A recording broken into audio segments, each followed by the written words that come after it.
Мы сегодня с вами працягваем размаўляць пра Вялікае княства Літоўскае, да?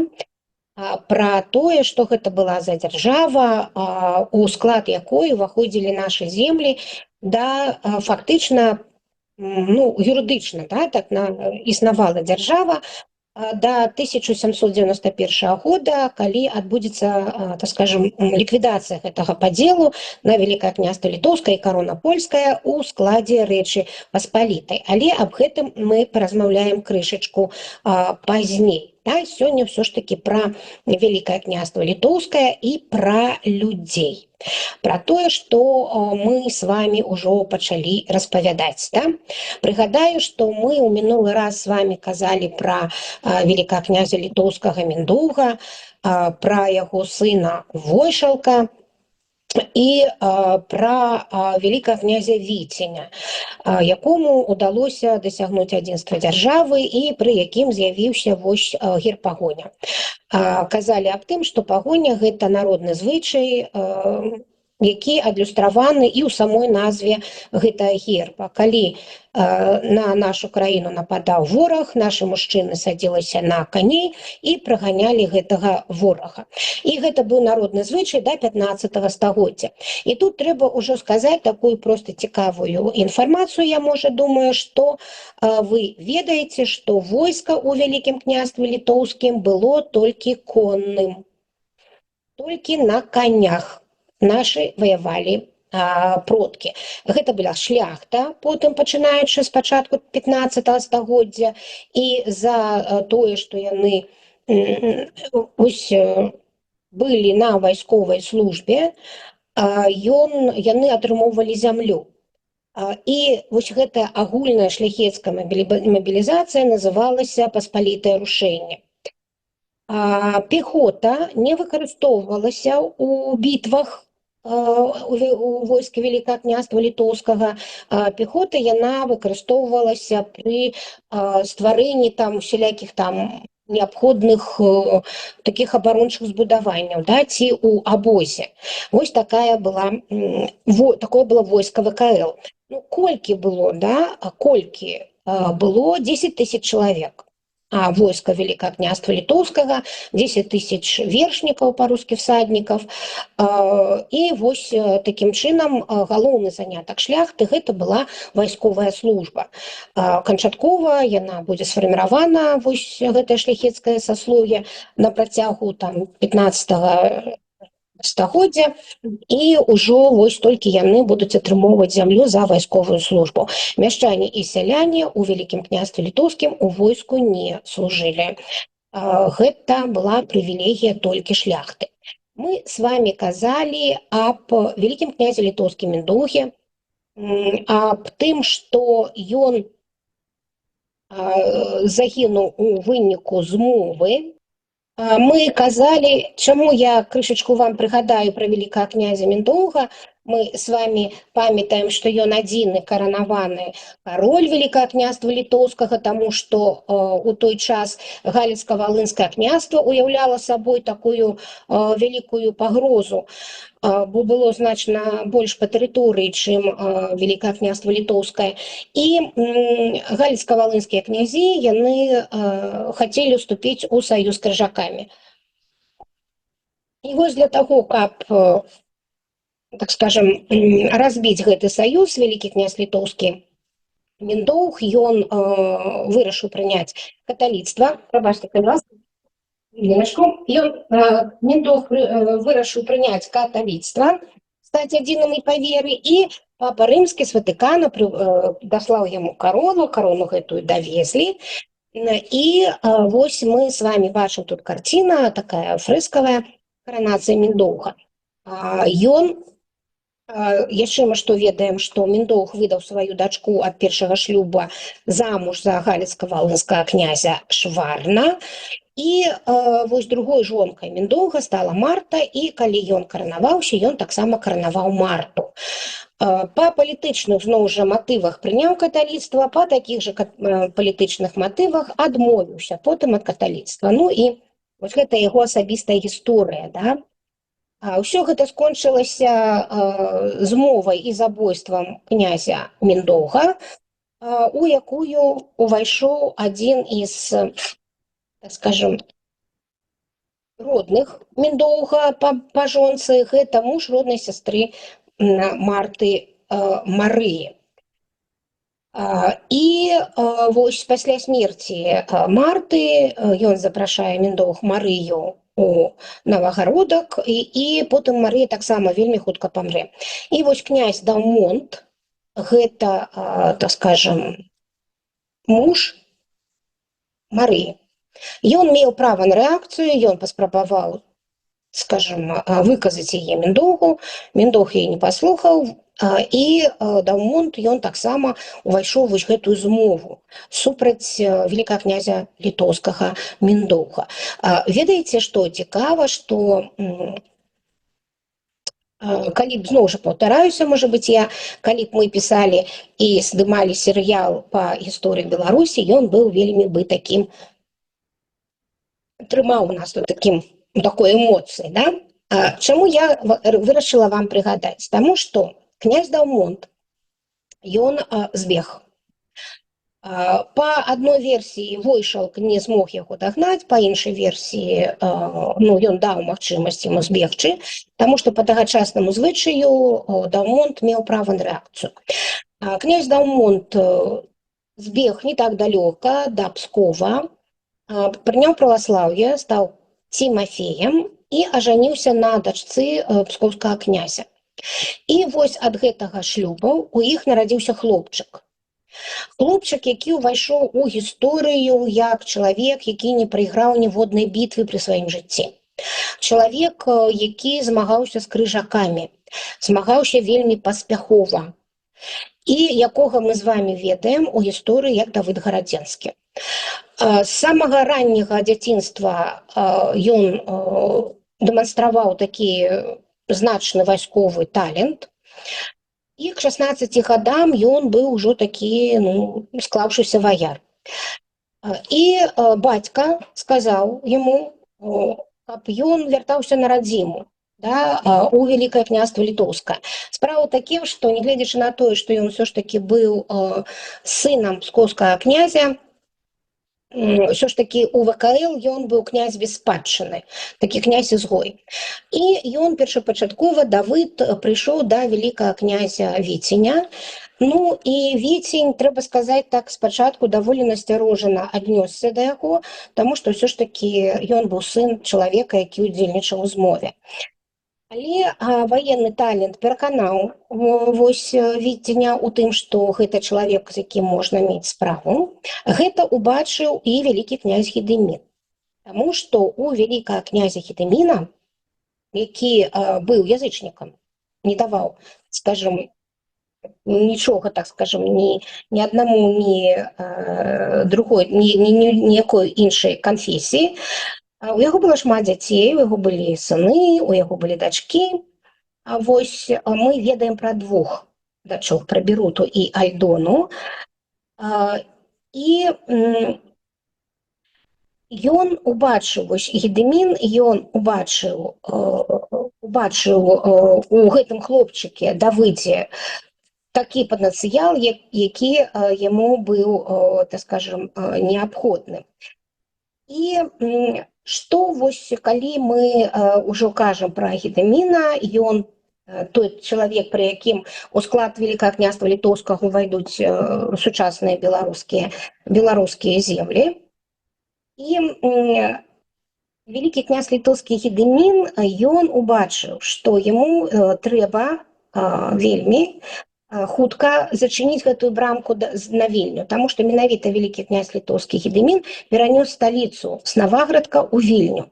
Таму што Наваградак ці Навагрудак сучасны, ён ужо стаў знаёмы крыжакам, крыжакі нападаюць на Наваградак, і ў 1314 годзе Давыд Гарадзенскі удзельнічае у бітвах з крыжакамі пад Наваградкам. Ён разбівае крыжакоў пад Наваградкам. Але Гедымін ідзе яшчэ далей. У Гедыміна была дачка Берута, у 16 гадоў яна была яшчэ не замужам. Па тагачасным меркам гэта была ўжо старая дзева. І ён выдзяляў Беруту. ён выдзяляў беруту, ён нават браў яе на такія вялікія паседжанні. Ну, і ён вельмі так, Гедымін, як бацька, хацеў знайсці ёй мужа, якому яна была рада. Таму што мы з вами ведаем, што на вялікі жаль дзеці вялікіх літоўскіх князёў і наогул князёў, каралей, сыны, дачкі, яны вельмі рэдка жэняцца па каханню. Як правіла, гэтых дзяцей сватаюць яшчэ ў дзіцячым узросце, у ўзросце 4-5 гадоў. Ну і гэтыя дзеці ўжо растуць, сталеюць у такой думцы, што вось гэты чалавек будзе ці мужам, ці жонкай, да? Вось з іншага боку столькі раз будзеш бачыць і, да, так скажем, прывыкнеш. І 16 гадоў беруць. І ёсць, канешне, такая красивая, такая прыгожае паданне, што Давыд Градзенскі, ну Давыд тады яшчэ, да, прыязджае у Вільню у дзень, калі святкуецца 16-годдзе вось беруты. І маладыя людзі пабачылі адзін аднаго і закахаліся. І Давыд ідзе прасіць руку дочкі вялікага князя Гедыміна. Гедымін вельмі добра ведаў, хто такі Давыд, таму што ён прымае яго на службу. І ён дае дазвол на гэты шлюб. Здавалася бы, вельмі дзіўна, да? Таму што у чалавека няма княства, да? То есть няма. То есть ён на дзяржаўнай службе. Але Гедымін вельмі цэніў вось менавіта гэты вайсковы талент Давыда Градзенскага, і ён адпраўляе іх у гародню. Робіць Давыда каштэлянам гародні. Каля гародні, хто ведае, можа, крышачку тэрыторыю, ёсць такая, ну, яшчэ не прыгарад, але недалёка ад горада Путрышкі. Вось там было маёнтак, уладанне, сядзіба Давыда Градзенскага. І вось гісторыя Давыда і Беруты – гэта такая гісторыя кранальная. Гісторыя кранальная, гісторыя такая романтычная. Яны любілі адзін аднаго, кахалі, у іх былі дзеці. На вялікі жаль, мы не ведаем імёнаў гэтых дзяцей.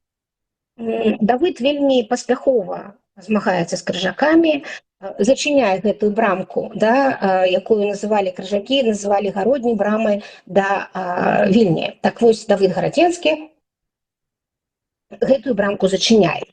Зачыняе гэтую брамку і шчасліва жыве са сваёй сям'ёй.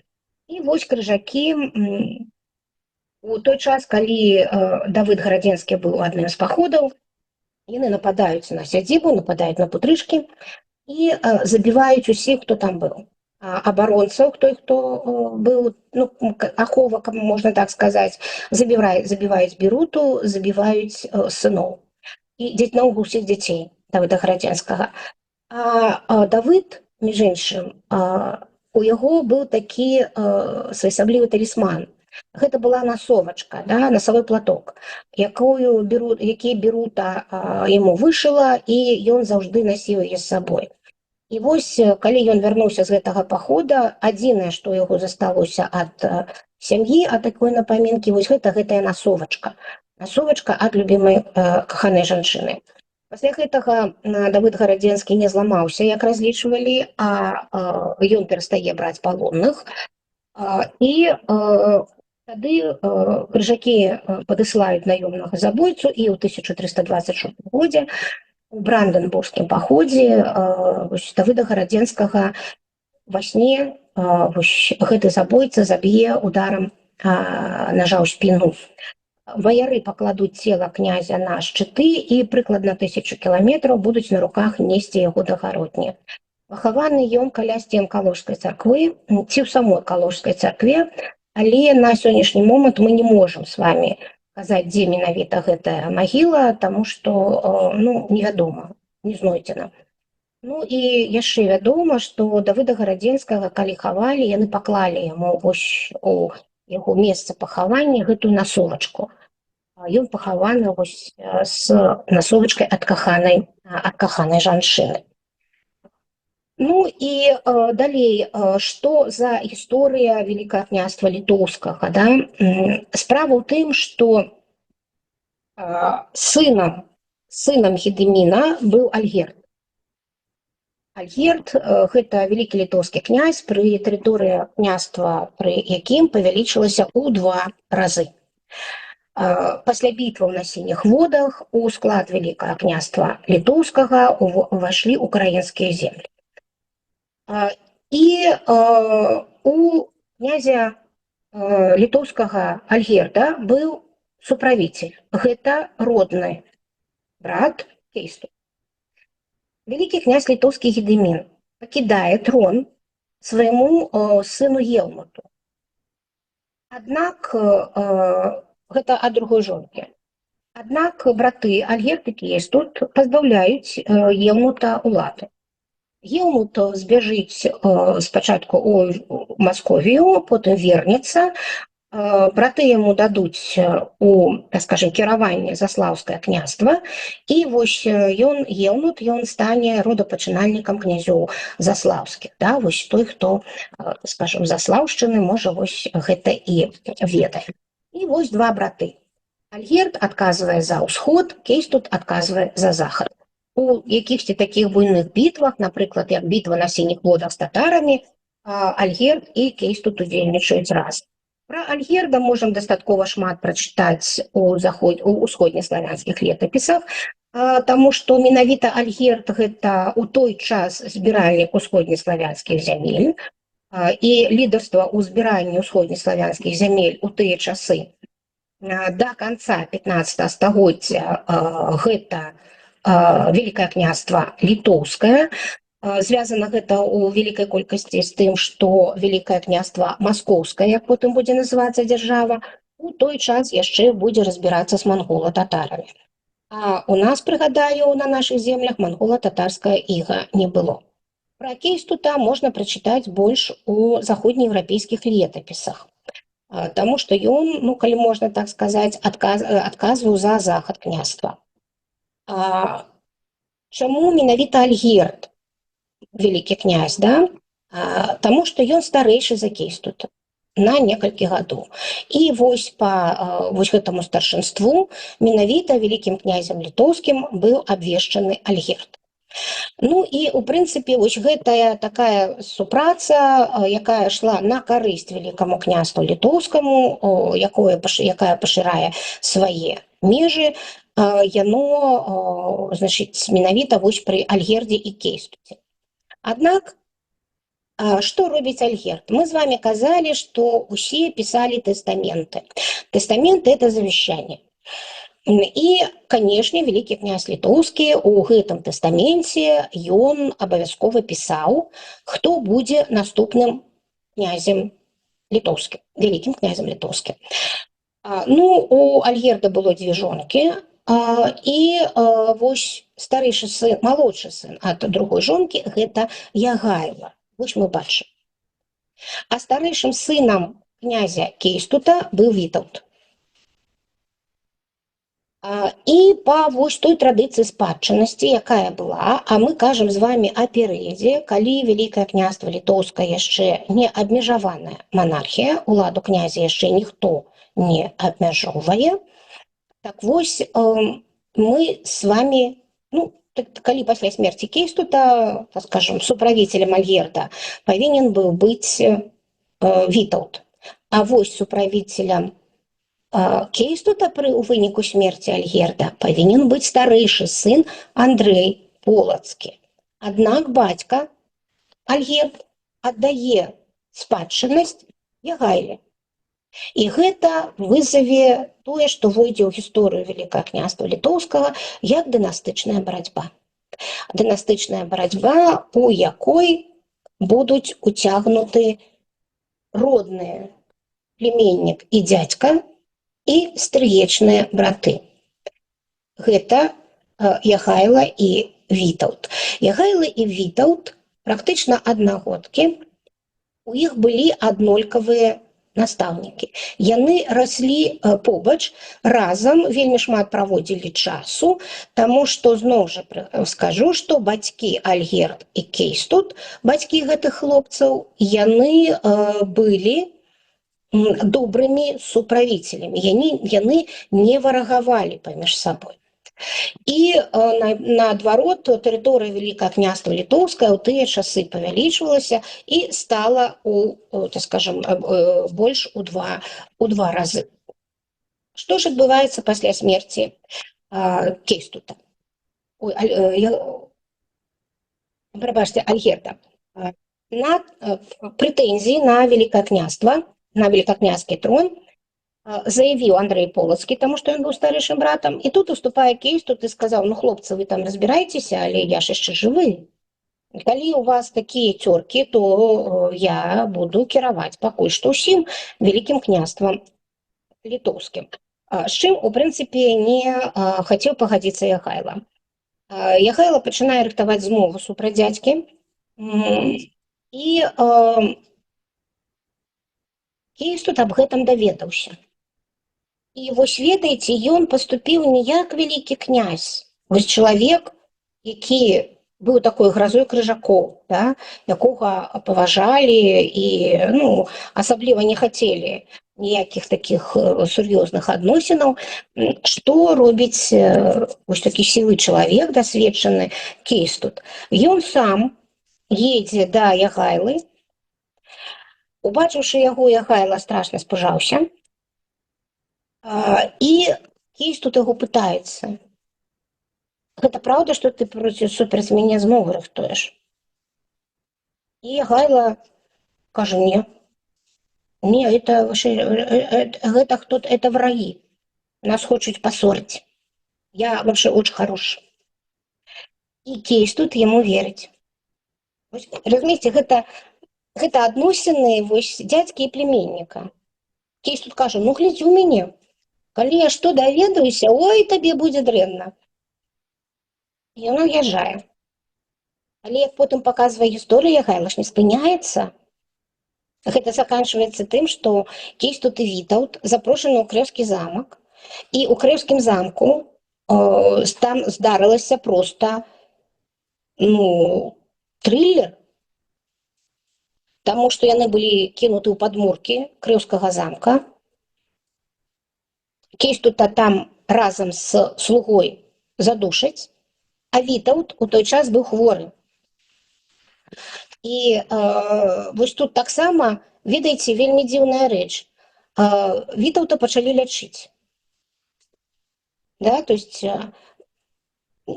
такая цікавая вельмі рэч. То есть Яхайла хапіла, там, скажем, духу, смеласці, нагласці, пачварства для таго, каб даць загад таго, каб задушылі роднага дзядзьку. Але чамусьці адразу Вітаўта, наконт Вітаўта такога загаду не было. Такая дзіўная гісторыя. І тут у гісторыю ВКЛ уваходзіць жанчына. Вось калі мы з вами казалі пра гэта, памятаеце, размаўлялі год таму назад ужо мужчына і жанчына ў гісторыі Беларусі, я вам крышачку прыгадаю. У гісторыю уваходзіць вось гэтая жанчына Ганна. Гэта другая жонка вялікага князя літоўскага Вітаўта. Першая жонка ў яго памерла ўжо да гэтага часу. І вось другая жонка Ганна. І яна, і яшчэ, і служка, якую завуць Алена, яны вось наведвалі князя Вітаўта у падмурках гэтага крэўскага замку. І ўжо стала вядома, што Кейстут з слугой задушаны.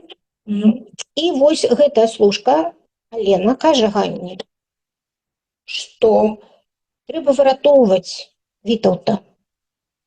І яна кажа: давайте я застануся, яны былі прыблізна аднаго, такой роста, замест яго. Ганна, канешне, хоча выратаваць мужа, але гэта вельмі рызыкоўны план.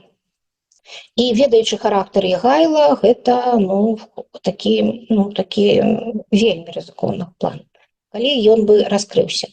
І яна кажа: давай прапануем. Вось калі б не гэтыя дзве жанчыны, і асабліва Ганна, то ў гісторыі ВКЛ не было бы вялікага князя літоўскага Вітаўта.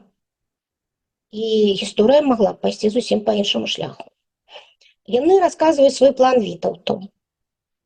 Першая рэакцыя Вітаўта – не. Не, я не буду перапранацца ў жаночую сукенку.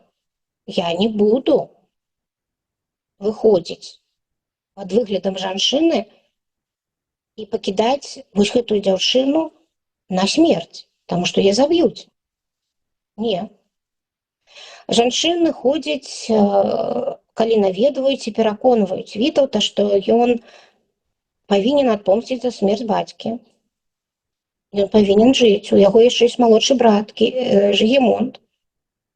У яго ёсць маці, пра якіх трэба клапаціцца, таму што ён старэйшы сын, бацькі няма.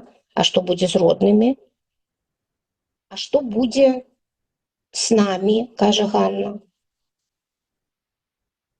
Што будзе з Сафіяй? Гэта дачка Вітаўта. І яны пераконваюць яго.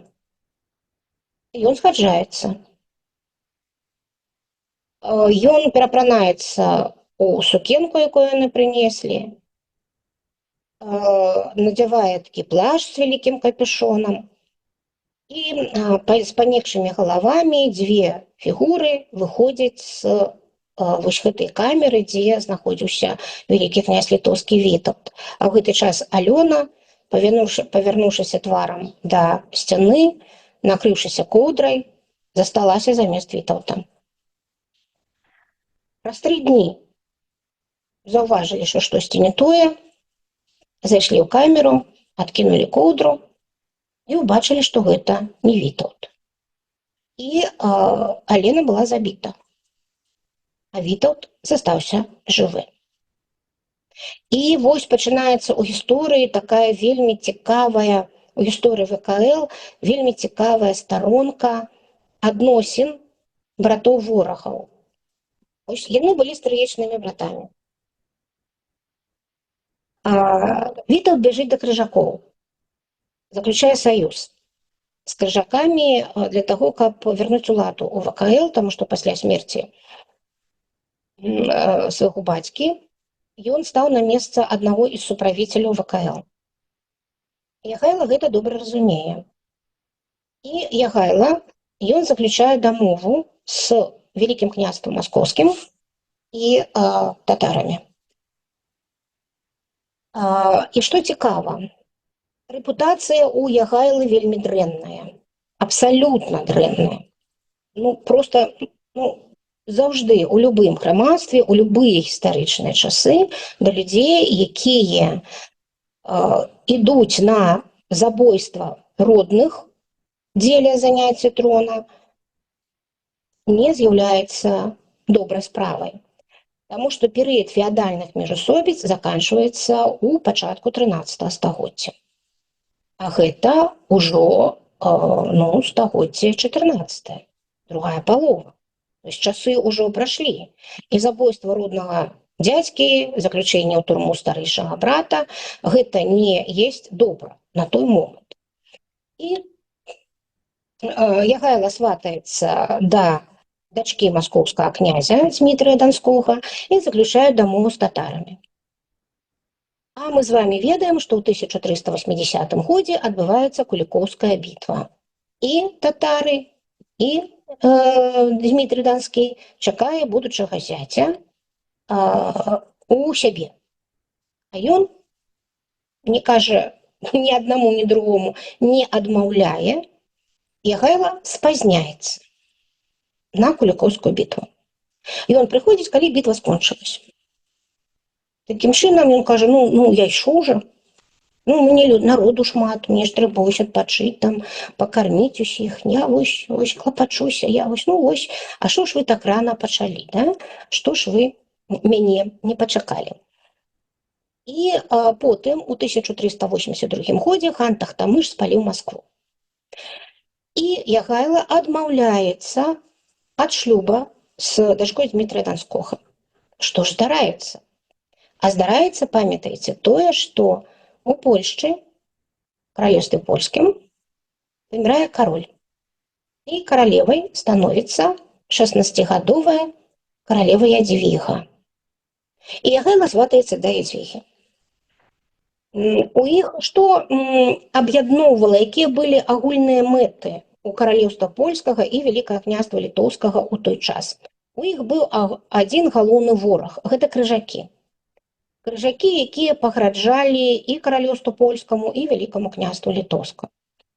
І, канешне, у Ядвігі, прыгадваю вам, да, успамінайце, быў жених, якога ёй далі яшчэ там, калі яны былі зусім малымі дзецьмі, гэта Вільгельм Габсбургскі. І, у прынцыпе, у іншай сітуацыі, у спакойнай, Вільгельм Габсбургскі, якія былі равеснікі, на год ён быў старэйшы за Ядвігу, гэта была бы ідэальная пара, і яны бы правілі, і, у прынцыпе, ўсё было нармальна. Але сітуацыя знешнепалітычная была крышку іншая, і тут сватаецца да Ядвігі чалавек, дзяржава якога знаходзіцца побач, агульная мяжа, ёсць, да, мяжа з вялікім княствам маскоўскім, літоўскім, прабачце, і вялікае княства літоўскае ў 2 разы тэрытарыяльна больш, чым каралеўства польскае. І гэта значыць, што войска больш, таму што кюрфюрства Вільгельма Габсбургскага гэта вельмі маленькая тэрыторыя на тэрыторыі сучаснай Еўропы. Але Ядвіга кахала Вільгельма, і яна не згаджалася выйсці замуж за Ягайлу, рэпутацыя якога была, мякка кажучы, так сабе. І памятаеце, яна высоўвала Ягайле усялякія там умовы. Ягайла не насіў барады. Гэта сёння мы з вами можам выйсці на вуліцу і ўбачыць, што маладыя зусім людзі, маладыя абсалютна, ходзяць з такімі барадамі, такімі, да, як лесарубы, такія, ці бацюшкі.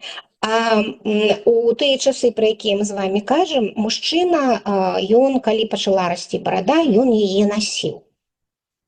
А Ягайла ён галіў, так скажем, бараду, рэдка насіў вусы, непрыгожая яго была такая барада. Ведаеце, ёсць такія мужчыны, у якіх непрыгожая барада. І ён часта мыўся. На што Ягайла сказала: я не пайду за яго замуж, памятаеце, ён чорт. А мыецца часта для таго, каб вось гэты запах серы перабіць, таму што чэрці пахнуць серай, вось і ён таксама моецца. Паехалі ў крэва паслы, схадзілі ў баню, капытоў няма, хвастоў няма, чалавек. Тады Ядвіга кажа, хай ён вывучыць польскую мову, не ведае польскай мовы, вывучыў. Хацелася ў жонкі ўзяць яе, да? Потым яна яму сказала, каб ён выкупіў ўсіх польскіх ваеннапалонных, якія б трапілі ў любы палон, выкупіў.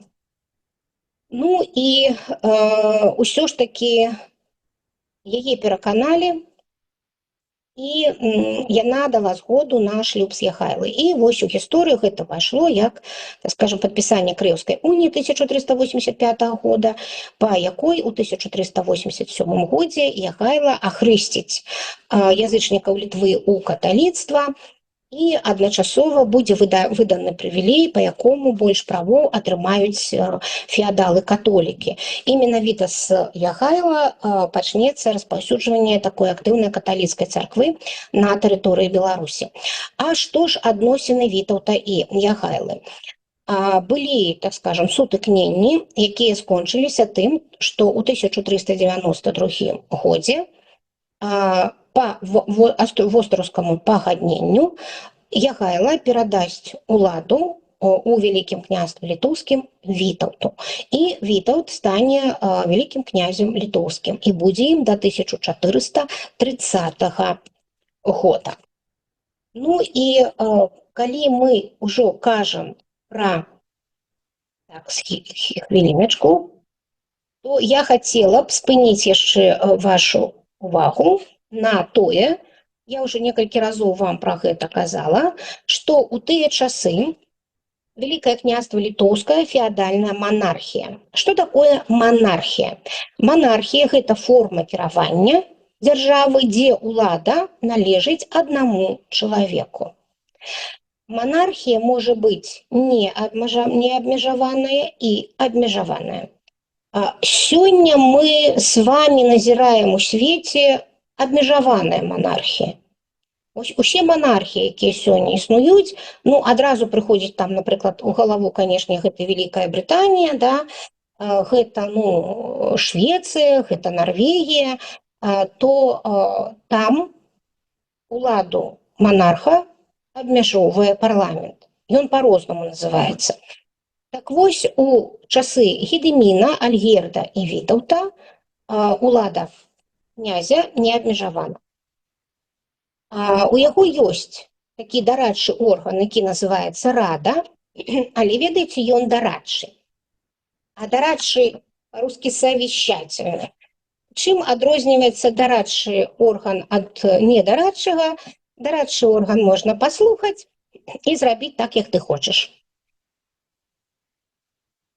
Так вось, рада ўжо існавала. Аднак, пачынаючы з вялікага князя літоўскага Казіміра IV Ягелончыка, гэта адзін з сыноў Ягайлы, у 1447 годзе ён будзе абраны яшчэ і польскім каралём.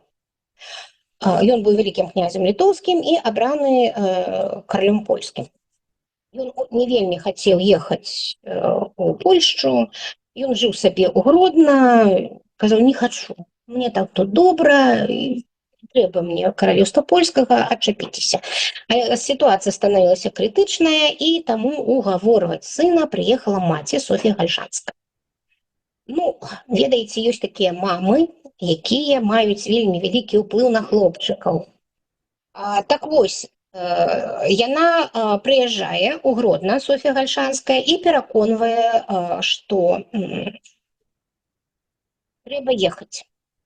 І перад ад'ездам вялікі князь літоўскі Казімір выдае прывілей. Прывілей – гэта дакумент, па якому, што там піша, што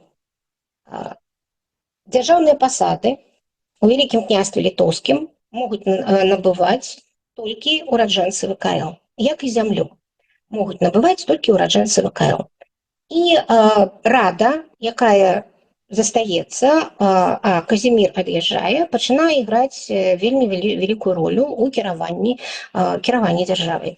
У 1492 годзе сын Казіміра, Александр Казімірович, выдасць прывілей, згодна якому ён не можа прыняць ніводнага рашэння без згоды панарады. І паступова рада пераўтвараецца ў вельмі сур'ёзны орган кіравання.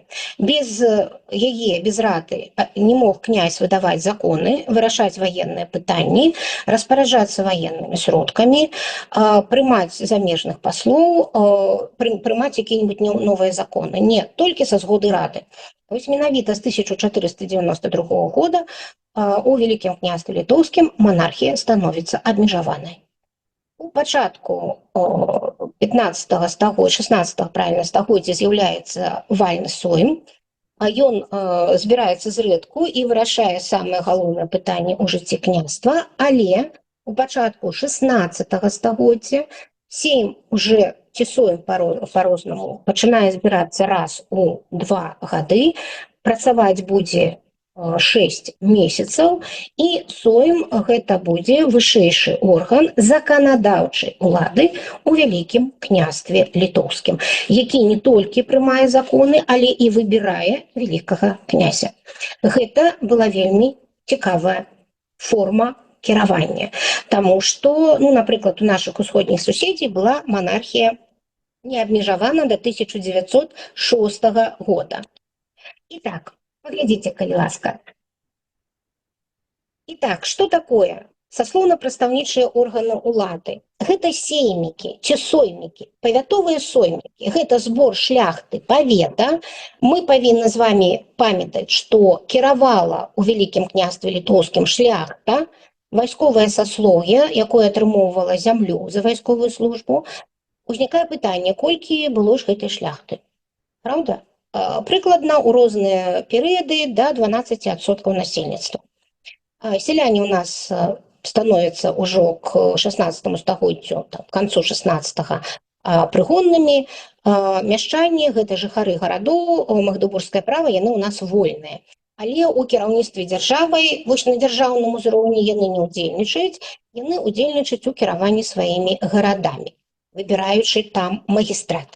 Так вось, саслоўна-прадстаўнічыя органы ўлады гэта соймікі ці сеймікі павятовыя. Шляхта ўсяго павета збіраецца на сейміках, вырашае пытанні павета і выбірае двух паслоў на вальны сойм.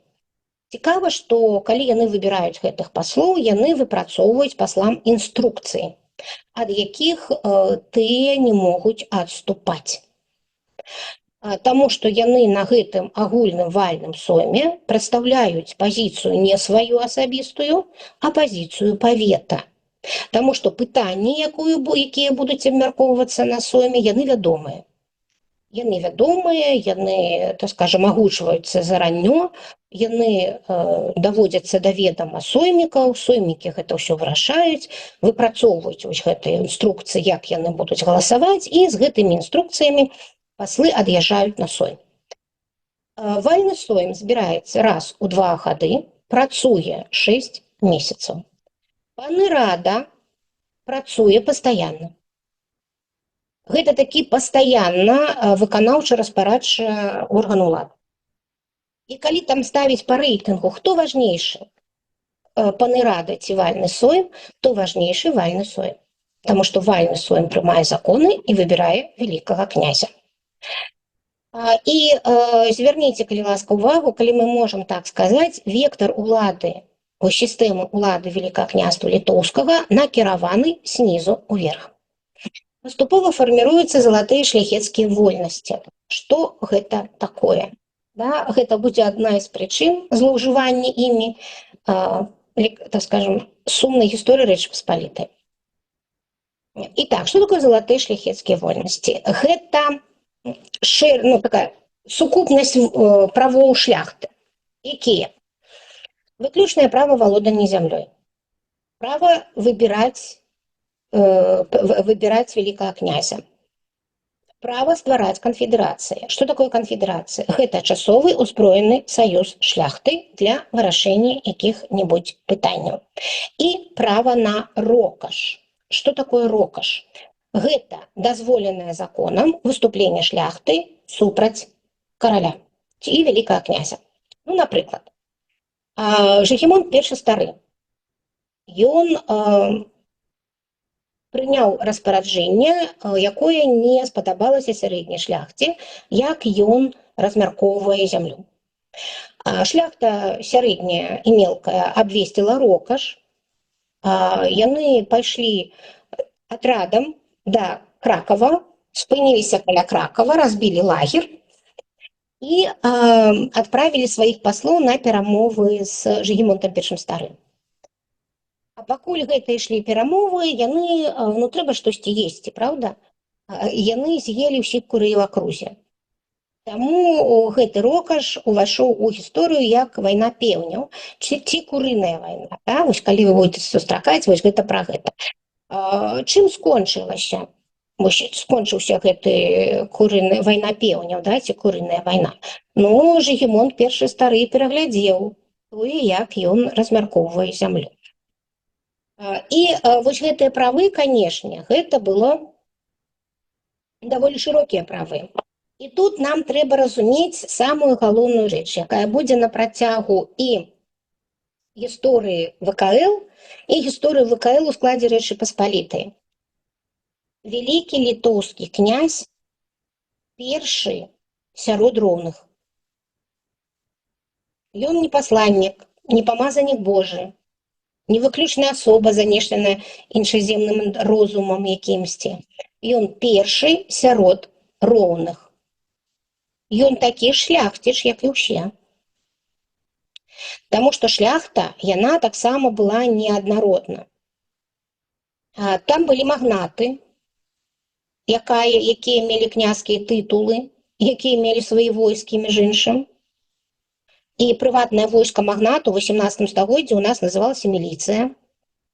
Так вось, хто гэта б такія магнаты? Ну, мы іх усіх ведаем. Гэта радзівілы, гэта сапегі, гэта пацы, вішневецкія, тызенгаўзы.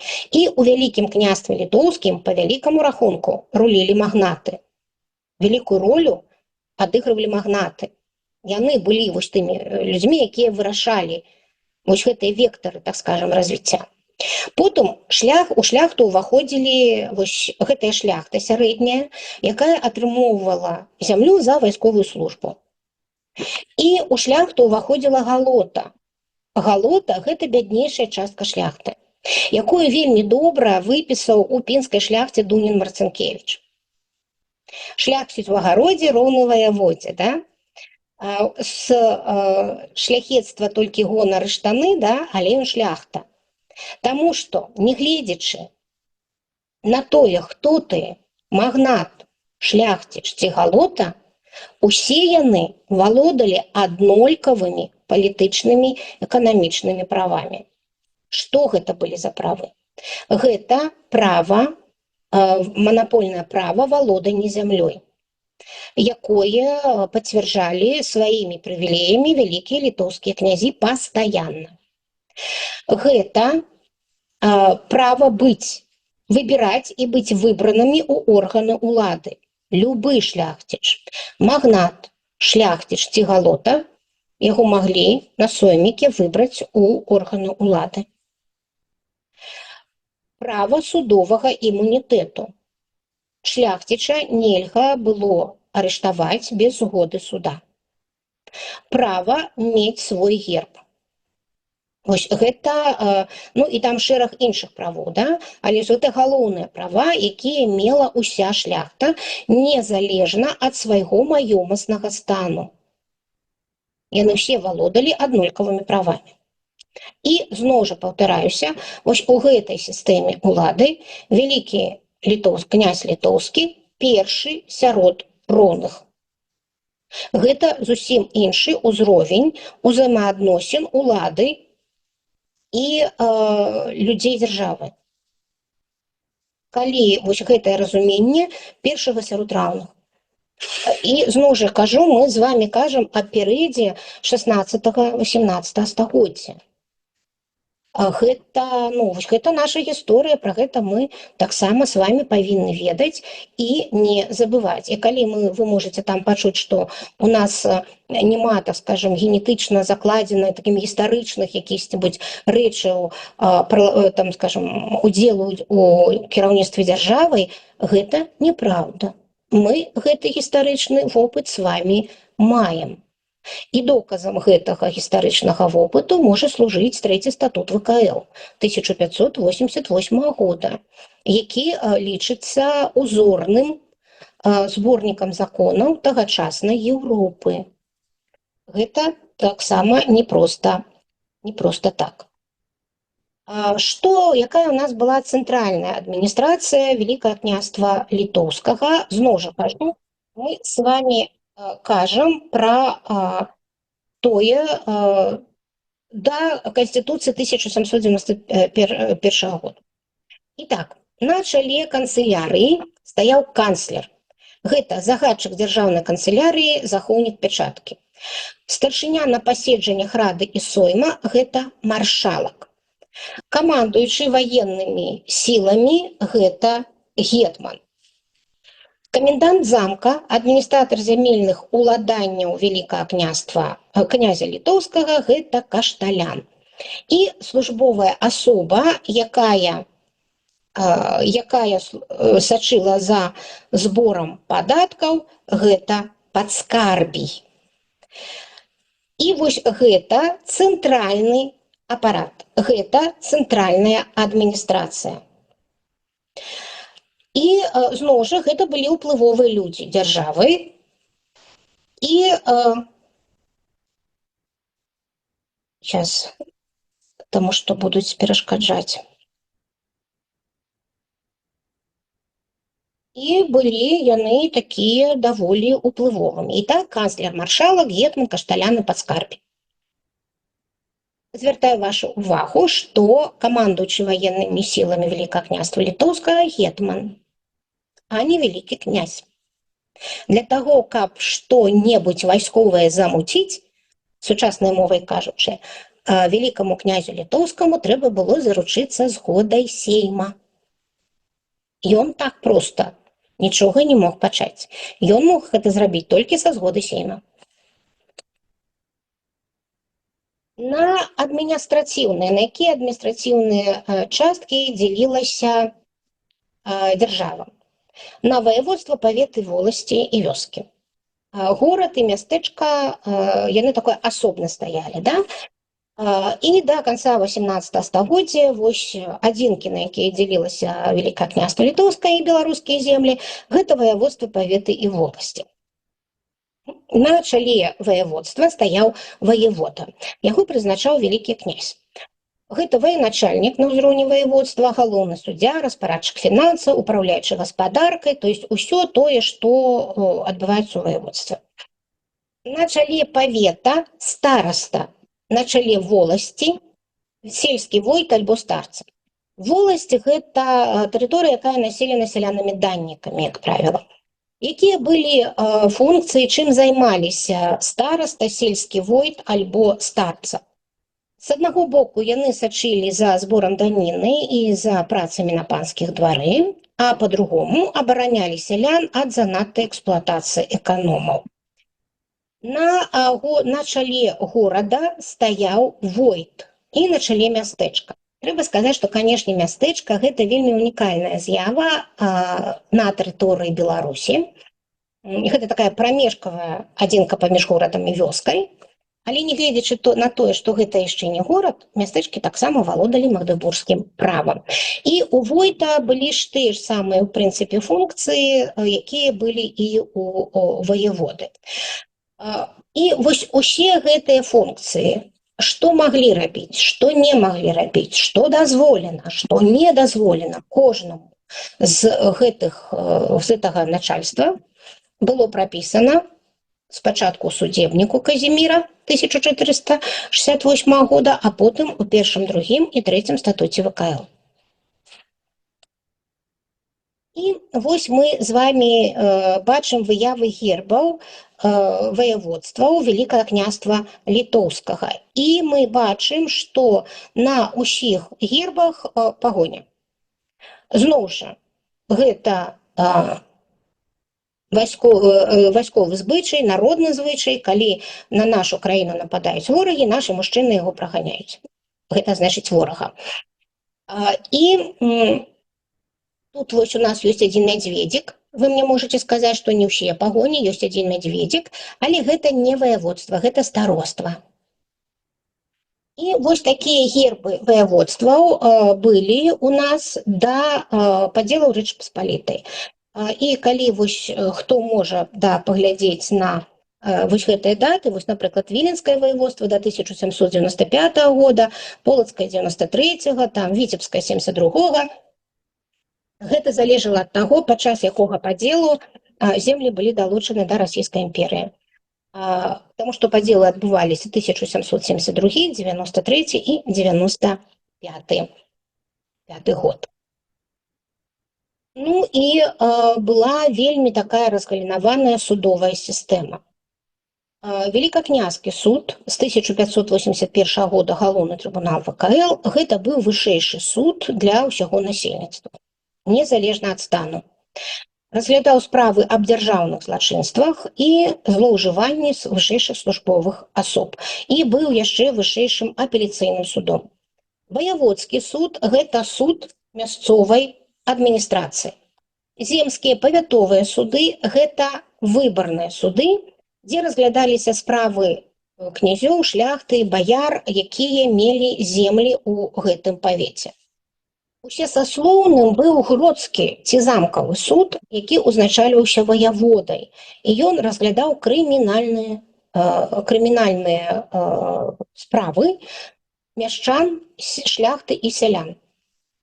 Усе справы, акрамя духавенства. Таму што ў духавенства быў, это прафесійныя служачыя культу рэлігійнага, у іх быў свой суд. Падкаморскія павятовыя суды, яны вырашалі пазямельныя споры землеўласнікаў. Войтаўска-лаўніцкія суды – гэта гарадскія суды, разглядаліся крымінальныя і грамадзянскія справы. І копны суд – гэта суд сялян. Крымінальныя і грамадзянскія справы, суддзі выбіраліся з сялян, і судовыя пастановы яны выконваліся адразу. І вось усё гэта, як я думаю, вы разумееце, патрабавала дакладнага прапісання ў законах, правда? І вось гэтыя законы. Гэта статуты Вялікага княства Літоўскага. Гэта крыніцы, якія лічацца ў свеце класічным прыкладам эпохі сярэднявечча. Што, як рабіць і што за гэта будзе прапісана ў статутах.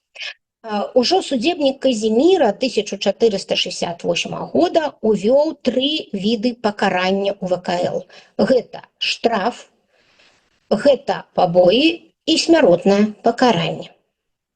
І, у прынцыпе, гэта ўсё адлюстроўваецца ў законах. Можа быць, хто з вас бачыў, вось у свой час быў выдадзены вось гэты 3-й статут Вялікага княства Літоўскага. І я вось пакажу, вось такія там староначкі, да, вось прапісана. І першы артыкул, які пачынаецца, з якога пачынаецца 3-й статут Вялікага княства Літоўскага, ён пачынаецца артыкулам першым. Ну, я на сучасный переклад вам прочитаю. Все жители Великого княжества Литовского этим одним правом писанным и от нас изданным должны быть судимы.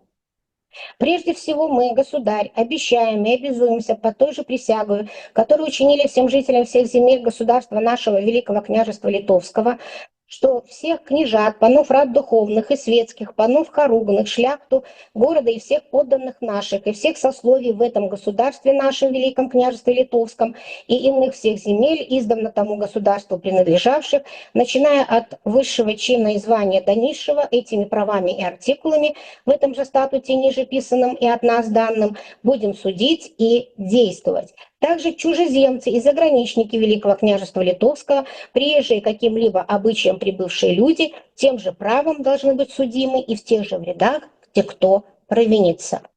Это значит, что перед законом у Великим княстве Литовским все были ровные. Вось на гэтым я хочу на сёння закончить и запытаться якісь пытанні.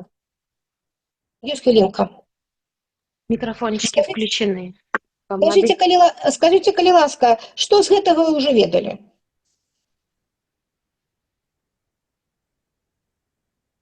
Дорогие друзья, у вас микрофончики, разрешение на включение микрофончиков уже есть, просто включите их у себя. Ну, что уже ведали? Что вот уже ведали? Ну, я много чего ведала, я исторический факультет закончила. Ну, я, коллега, витаю вас.